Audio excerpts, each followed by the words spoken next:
আসসালামু আলাইকুম।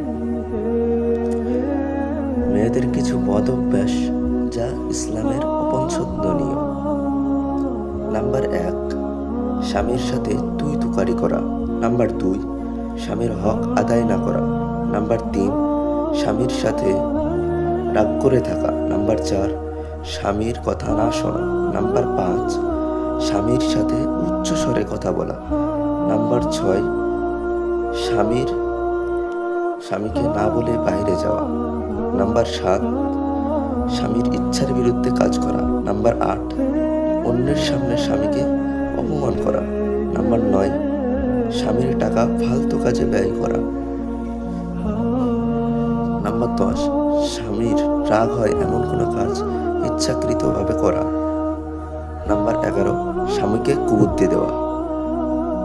আল্লাহ আমাদের এই সমস্ত কাজ থেকে হেফাজত করুক, আমিন।